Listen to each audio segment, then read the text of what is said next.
સમાચાર વડોદરાથી મળી રહ્યા છે, જ્યાં પાદરામાં સરકારી કીટને સગે વગે કરવામાં આવી રહી છે। લાભાર્થીઓને આ મુદ્દામાલ મળવો જોઈએ તેની જગ્યાએ આખો જે જથ્થો છે તે સ્ટોર કરવામાં આવતો હતો। સરકારી કીટનું આ મસ્ત મોટું કૌભાંડ બહાર આવ્યું, જ્યાં પોષણયુક્ત આહારનો જથ્થો ઝડપવામાં આવ્યો છે। આઈસીડીએસ દ્વારા આ જથ્થો ઝડપવામાં આવ્યો છે ને તેને પોલીસને સોંપ્યો છે। આ સમગ્ર મામલે હવે તપાસ થઈ રહી છે। સગર્ભા સ્ત્રી, કિશોરી તેમજ બાળકોને જથ્થો આપવાનો હોય છે। જે સ્ટોક છે આઈસીડીએસ વિભાગનો છે, મહિલા અને બાળ વિકાસ વિભાગનો।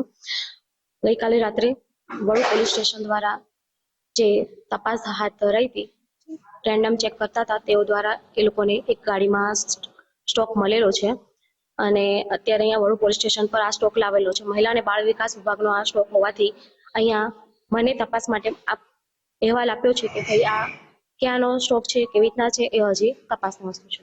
આ ચોક્કસ છે, એ લોકો દ્વારા તમામ આંગણવાડી કેન્દ્ર પર જે સપ્લાય થાય છે ઓટીપી થી થાય છે અને સારી રીતે બહેનો વિતરણ પણ કરે છે, પણ આ સ્ટોક ક્યાંનો છે, કેવી રીતના ક્યાંથી ગયો ઘણો છે, એ હજી તપાસનો વિષય છે। ના હાલ અત્યારે અમને સ્ટોકની જ ખ્યાલ આવ્યો છે કે આ સ્ટોક અહીંયા આવ્યો છે, આવી રીતના પકડાયો છે। પોલીસ ફરિયાદ થયેલી છે અને આના રિલેટેડ તપાસ આગળ થશે, ત્યાર ખ્યાલ પછી ખ્યાલ આવશે કે કોણ છે આની અંદર। તો આજ અંગે વધુ જાણકારી આપશે અમારી સાથે અલ્પેશ સુથાર જોડાઈ ગયા છે। અલ્પેશ, જે જથ્થો સગર્ભા સ્ત્રીઓને બાળકોને મળવો જોઈતો હતો, જે કીટ તેમને મળવી જોઈતી હતી, તેની જગ્યાએ તેને અન્યત્ર સ્થળે લઈ જવામાં આવતું હતું, કઈ રીતે આખું આ કૌભાંડ ચાલતું હતું અને તેનો પર્દાફાશ કેવી રીતે થયો?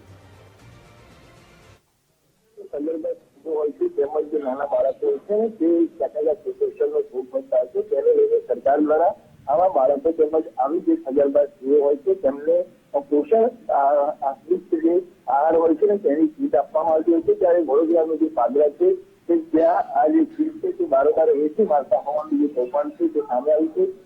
ખાસ કરીને વાત કરીએ તો જે રીતે ગઈકાલે મોડી રાત્રે પોલીસે મોટી માત્રામાં આ જે જથ્થો છે તે ઝડપી પાડ્યો છે। કુલ 828 જેટલા પેકેટ હતા કે જે અન્યત્ર સ્થળે લઈ જવાતા અને તેને વડોદ પોલીસ મથકથી ઝડપી અને વધુ મહત્વની વાત એ હોય છે કે ઘાસ અને તાલપત્રીની આડમાં આખો આ જે જથ્થો છે તે લઈ જવામાં આવતો હતો।